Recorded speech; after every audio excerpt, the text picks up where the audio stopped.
11:55. Almost midnight. Enough time for one more story. One more story before 12. Just to keep us warm.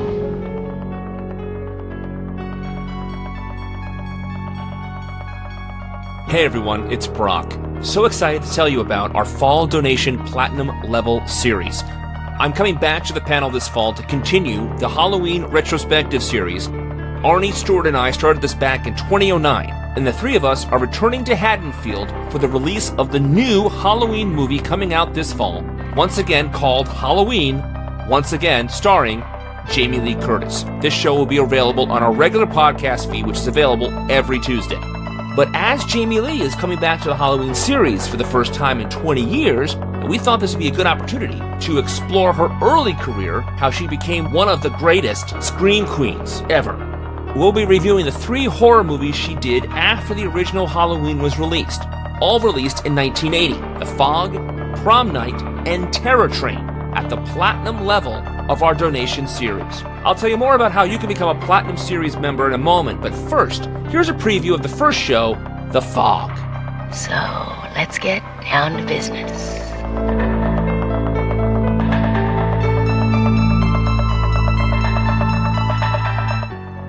And welcome, Platinum level donors. You went big this Halloween season. We're going to reward you with 3 movies from 1980, an explosion of horror in that year. Fog was the first, and it was the first to establish Jamie Lee Curtis as an icon of horror. Well, Halloween was the first. Yeah, but the funny thing is that Jamie Lee Curtis, after Halloween became the biggest independent film of all time, thought the phone would be ringing off the hook. She said, I am going to be big, and the next gig she booked was The Love Boat with her mom.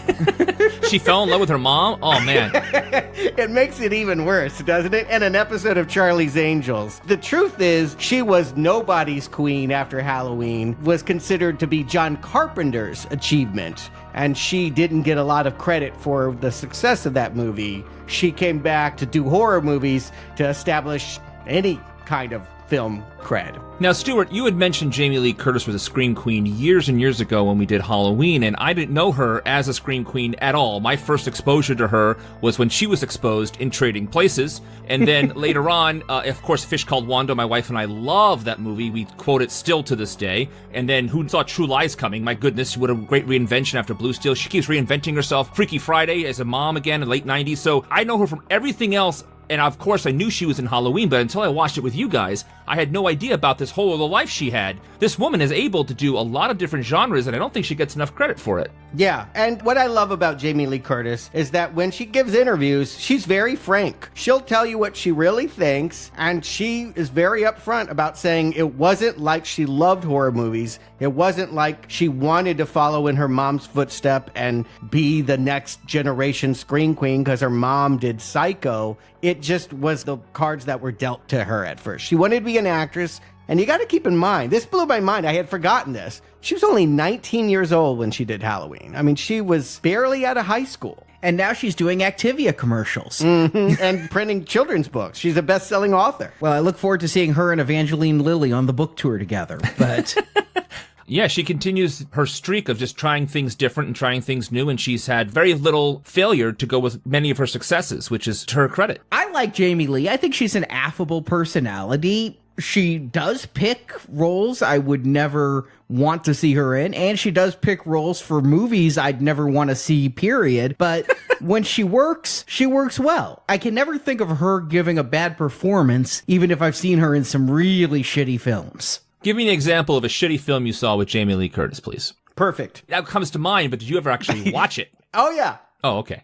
Are you kidding me? It's a Robots movie from the 80s. She's doing Jane Fonda. Hell yes, I saw it. And I saw Blue Steel, and it was not good. And I saw You Again, which she starred in with Sigourney Weaver, which both she and Sigourney deserve much better than that. I would like to see them do another movie together because I think they had good chemistry, but that script was putrid. And to be honest, I don't care for My Girl or My Girl 2. I mean... She's in that? Yes. Yeah. Yeah. She's the Dan Aykroyd. You forget that there's adults in those movies, but yeah, she's in that, and she was in Beverly Hills Chihuahua. She might have embarrassed herself a little bit in Beverly Hills Chihuahua, to be honest. I did see that too. Of course, we're talking about her now, and we're doing this Platinum series now because she's agreed to go back to her roots. She already did this. Halloween 20-year anniversary, she came back. It was a big deal. She liked it so much, she even did a cameo in the next one and killed herself off. We thought she was done with the Halloween franchise, but lo and behold, the 40th anniversary of Halloween is coming, and with it, a direct sequel to the original Halloween that basically forgets everything else in the series, which is exciting. Keep in mind, what that means is also she is no longer Michael Myers' sister. I know, it's easy to forget that, especially with the TV cut that retroactively put in scenes about her being the sister. But yeah, let's go back in time to 1980,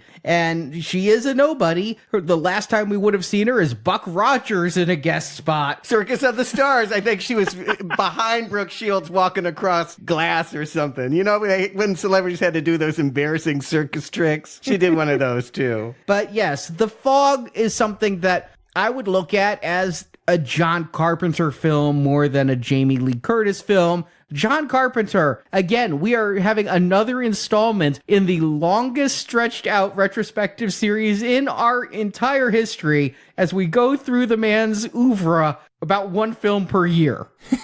Yeah, we like John Carpenter here, although that's not to say that we always love every film that he does. But I have a long affinity for The Fog that goes all the way back to childhood. The three essential films in my mind, the ones that I always watched on cable when I was a child, was Halloween, The Fog, and The Thing. Those were the trilogy that I must have seen a dozen times. For me, it was pretty much Christine and Halloween was where I knew him from best, but I have seen so many of his films. It's weird though, since Halloween, you said that was his big success. He's the one who got the glory from it. Yeah. He went to television himself. Well, keep in mind, when he was making Halloween, it's not like he said, hey, I'm a big time, let me go make TV movies. He made Halloween thinking nobody would see it. Nobody had any expectation that that little $300,000 movie was going to do anything. He had already shot some of those TV movies, and they aired after Halloween. Yeah, I just knew he shot Elvis with Kurt Russell after Halloween in this period because they talked a lot about Elvis in their commentary for Big Trouble in Little China. But I've never seen Elvis. Yeah, it's kind of a fluke that Carpenter ended up being a horror master.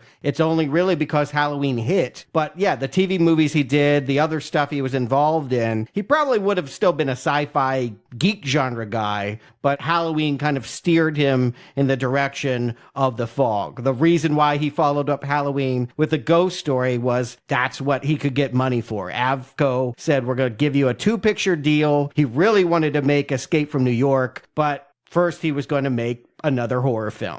I have never heard of The Fog until you guys asked me to do this retrospective on Jamie Lee Curtis. And while we're talking about John Carpenter's, I know him by name mostly. I've seen a lot of his movies, but never when I was a child watching the movies when you guys talk about on cable. John Carpenter's movies were never the ones I was turning on, which should not come to no surprise to anyone listening to Now Playing for all these years, because I haven't seen a lot of these horror franchises before we started reviewing them. Yeah, it's good to have you back in the role of horror newbie. Yeah, completely. For this entire trilogy here, I have not seen any of these movies before and don't have the affinity of knowing that John Carpenter was involved, that whole aspect of it, besides the little I do know of him from Starman, Escape from New York, Big Trouble in Little China, etc. I've seen about 15-20 minutes of The Fog once. I was at a horror festival with Adrian Barbeau and Tom Atkins. I remember specifically going to the Save Carnival rally hosted by Adrian Barbeau. I've never seen a more pathetic rally in my life. There were like 7 of us like, yay, HBO, bring it back. We're really empty in here. But they had a film festival. They started off by showing Bruce Campbell's The Man with the Screaming Brain. And so the second film in the double feature was The Fog. And I'd never seen The Fog. And I'm like, what better way to see it than at a horror festival surrounded by a bunch of fans? I love John Carpenter. Let's see this movie. Well, this was in Chicago, specifically Rosemont. And we happened to be in the landing path of O'Hare. So every 5 minutes, an airplane would start to land and you couldn't hear shit. Plus, since we started at sundown in summer with The Man with the Screaming Brain, it was 12:30 in the morning. I was tired. I couldn't hear this movie, but man, it looked cool.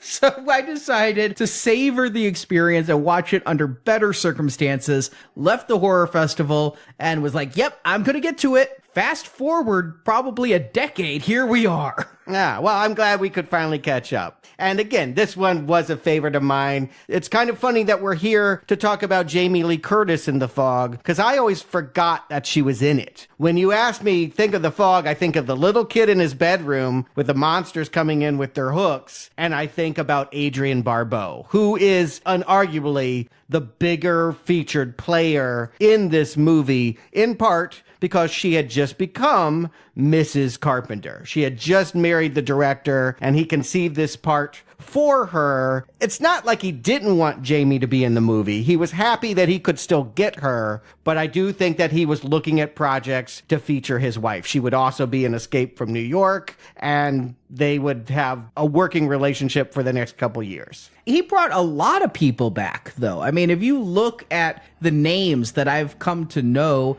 not just from Halloween, but I think they started there, but co-writer Deborah Hill is back. Yeah, Deborah Hill was his former girlfriend. So this was a source of tension on this set, that the new wife was getting notes from the old ball and chain. And Jamie Lee Curtis basically suggested that it reminded her a lot of her parents' divorce. That she said that, you know, I love Deborah and I love John, and it was just awkward to see them on this set, which had numerous problems. But yes, populated with many Carpenter. He had like a whole gang that just liked working with him, and Tommy Lee Wallace is here, and the special effects guy, Rob Bottin, sure. And Tommy Lee Wallace's wife, Nancy Loomis, who I think she only acted in films that Tommy Lee Wallace had a part in. Yeah, she was the star of Assault on Precinct 13 and did a supporting turn in Halloween. Of course, Tom Atkins. We have loved him since Halloween 3, right? That review? Well, I know him better as Huntsucker from Lethal Weapon, but yes, I always forget that he's in these movies. Yeah, Tom Atkins definitely came out with Carpenter. And in fact, this movie was inspired by the same story that apparently The Fog and Halloween 3 have a Stonehenge connection. Both stories were conceived shortly after John Carpenter and then girlfriend Deborah Hill visited Stonehenge, looked out and saw a fog in the distance and said, wonder what's in that. That would be interesting to explore in a movie. What if we made the killer The Fog? And I do want to point out something that's clear now that you've pointed out, Arnie. We've covered a lot of Carpenter. Something that comes up again and again that just crystallized for me now that we've reached The Fog is Carpenter likes faceless villains. If you think about it, the gang in Assault on Precinct 13, Michael Myers is referred to as the Shape, and we don't see his face. Liquid Satan in Prince of Darkness, the alien that changed shape in The Thing. Christine, just a car with a possible spirit. Yeah, he's fascinated by the way evil can manifest, but that we never see the evil feels like a Lovecraftian touch or an Edgar Allan Poe kind of touch. And it's kind of an interesting theme here. Now that he's going to actually make Fog the stand-in for evil, that may be the most amorphous of all of them. You gotta think Stephen King's just pissed, right? He had to settle for The Mist when he obviously wanted a fog. And who wrote what first? The Mist was actually first published in 1980, but he, of course, knew Carpenter. They'd go on to work together. They did? Christine. I always forget he made that, honestly. I know that's your go-to, Arnie, but I always forget that one. It has Arnie in it. It's what I had Carpenter sign when I met him. I'm ready to talk about The Fog. Arnie, how about a plot summary?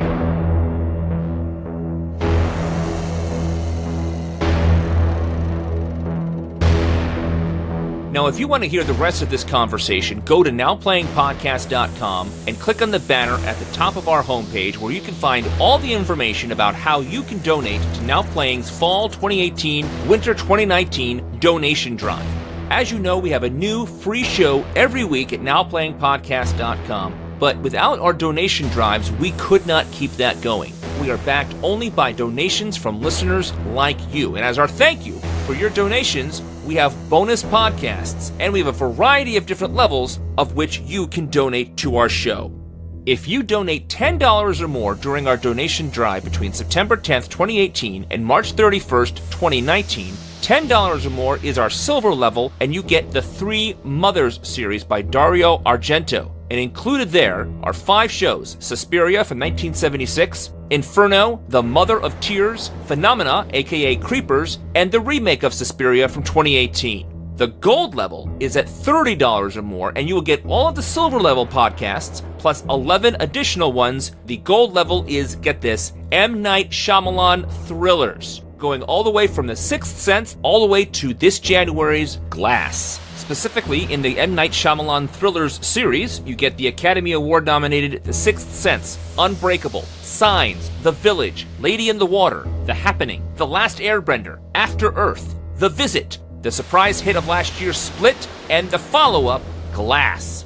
That's our gold level for $30 or more, plus the 5 of the silver level at 16 bonus podcasts. Which brings us to the platinum level that we're talking about today with our Jamie Lee Curtis Scream Queen of 1980 retrospective, or 3 movies. That's $40 or more, and you will get 3 additional movie reviews to the ones I just mentioned: The Fog, Prom Night, and Terror Train. And I'm going to be on these 3 podcasts, and I got to tell you, I'm so excited to be part of the Platinum Series this year. But wait, there is more. Beyond Platinum, 2 additional levels this donation drive: Frosty and Lucky Clover. The Frosty level starts at $50 or more. You get 25 bonus podcasts total. You get all the ones in the silver, Dario Argento. You get all the ones in the gold, M. Night Shyamalan. You get all the ones in the platinum, the Jamie Lee Curtis. And at $50 or more, the Frosty level, we're making available out of our vault the Simon Pegg Nick Frost series once again. The Now Playing team reviewed Shaun of the Dead, Hot Fuzz, The World's End, Paul, Attack the Block, and we'll be adding on to that series with Slaughterhouse Rules. And Now Playing will be reviewing Slaughterhouse Rules when it's released sometime in 2019. The same idea with our Lucky Clover level. The Leprechaun series is coming back out of the Now Playing vault. You can donate $60 or more, and you can hear our reviews of all the Leprechaun films: Leprechaun, Leprechaun 2, Leprechaun 3, Leprechaun 4, In Space, Leprechaun in the Hood, Leprechaun Back to the Hood, Leprechaun Origins, and Leprechaun Returns, the new Leprechaun movie that's coming out 2019. The Frosty level, you get a total of 25 bonus podcasts. If you go Lucky Clover, you'll get 33 bonus podcasts as our thank you. But as we've said before, any donation you're able to make, we are extremely grateful for, because we rely on you to keep our show going. You can donate through PayPal. We also have individual shows available through our Podbean site, or you can become a Now Playing patron on Podbean. These shows that we're talking about today, the gold, silver, platinum, those are only available during our donation drive. But if you're a Now Playing patron, there are exclusive podcasts that only patrons hear, like Lego Batman, The Warriors, Galaxy Quest. All of this information is available on our homepage at nowplayingpodcast.com/donate. I thank you again for your continued support and for listening to Now Playing. We'll be back next Tuesday with a full show for free on our regular feed. Talk to you soon.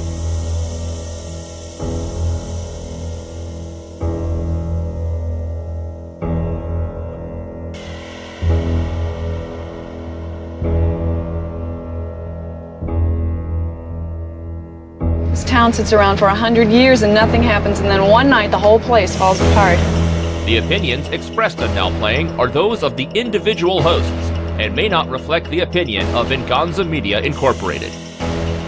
I like what you said, but for your information, you lied. Venganza Media Incorporated is not affiliated with, and this podcast has not been prepared, approved, or licensed by any entity that created the film analyzed herein. All movie clips and music included in this podcast are the intellectual property of their respective copyright holders.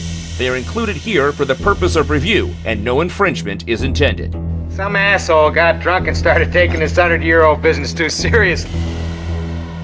Now Playing Podcast is an exclusive trademark of and may not be used without the express written permission of Venganza Media Incorporated. Now playing is a Venganza Media production, copyright 2018, and no part of this show may be reproduced, repurposed, or redistributed without the written permission of Venganza Media Incorporated. All rights reserved.